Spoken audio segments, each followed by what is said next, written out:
Good afternoon. My name is Sally. I'm Gitxsan. I'm from northern British Columbia.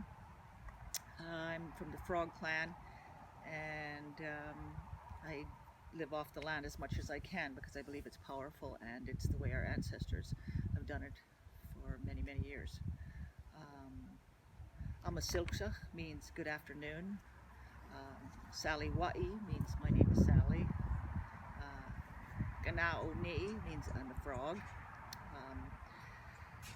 So we're talking about plants today, and plants, when you go out there to take care of the plants and pick them, obviously they're not all ready at the same time, so you have to go out and look, decide when to pick it, and then, so the timing is there, but and then you have to say to yourself, I want to pick those flowers, but I have to remember that if there's 5 petals, I need to leave 2 for the animals or the bees to come and pollinate. And obviously, when you're picking or harvesting anything from the woods, you have to say a prayer of thanks. Thanks for the plants for giving up their nutrition and their preventative medicines, and thanks for Mother Nature for providing that for us. What was the first plant that you remember learning of? My grandmother taught me about Devil's Club. So Devil's Club, what are the uses for Devil's Club?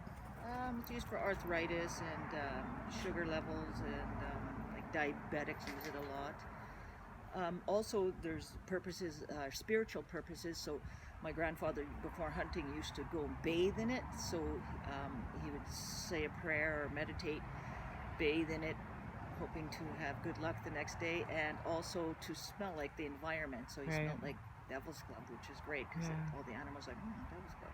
Yeah, it's you don't natural, smell like a human. Natural to them, yeah. Amazing. Okay, and so how was this knowledge passed on to you? Was it your grandmother that taught you? Yes, it was my grandmother. And then, of course, my grandmother couldn't read or write. She only knew 3 words.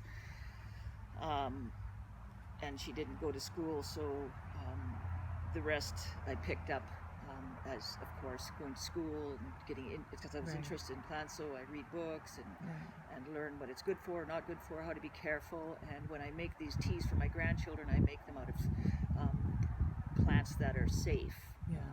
But then again, at anything, if you look at something natural, say, gee, you know, I'm allergic to a certain thing, then you know I can't drink that tea, but I can drink this mixture of tea because it doesn't have that one product in it. Yeah. And how old were you when you first remember learning about plants from your grandmother? Pretty young. I guess we had to go and pick it. As children? Yeah, as children we had to go pick it, and as learning. So we had to go pick it as children, probably like 6 or 7. I went out with my grandmother, and because she did it a traditional way, it was more difficult. So now we have different tools. We have gloves and we have snippers, and so it's a little bit easier nowadays. A bit, And, how has this knowledge been helpful in your life? The knowledge has been helpful in my life by, being preventative medicine, teaching my children about it, helping them get involved in it, and helping them to learn to say thankful. So they're learning to be grateful. They're learning about the medicinal purpose. They're learning about respect for nature, and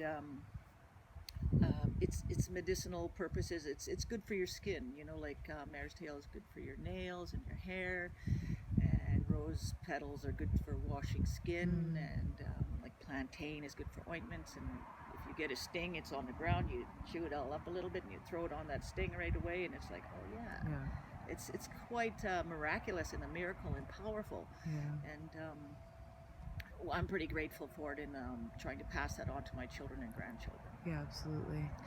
And how do you plan on continuing this knowledge onto the next generation? What do you think is the best way to get them involved? The best way is to get them out there and get them to see it, and start them younger. But they get a thrill out of being hands-on. So we get a bowl, and I pick the safe stuff, and they mix it up and learn prickly ones and dry sticks get prickles, and smell it now, and they smell the bowl, and then when we make tea, they smell the tea, and then it feels sort of like it energizes them, or makes them feel, or if it's chamomile, then get sleepier, different things. But amazing.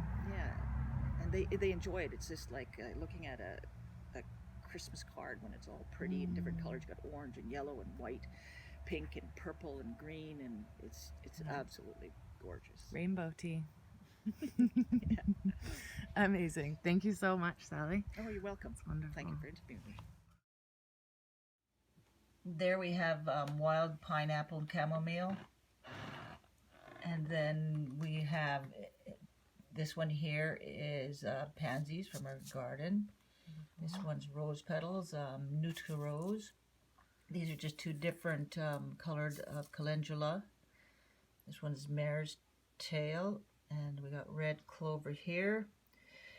And we have mint, probably 3 different kinds of mint in there. And then we've got the fireweed, and again there's the mint. And then when we come back to the middle, there's the white daisy, I believe it's oxtail, and then we've got the, again, chamomile, but a different version of that. And then we've got the rose hips. And if you look over here to this is for salves and healing products for skin that self-heal. And then we have this one, which is plantain. If you ever get a sting, you chew on that. It's fresh out of the ground, and put it on your sting or prickles from a stinging nettle. Yeah, that's amazing. So here's all these beautiful herbs that we're going to turn into a tea.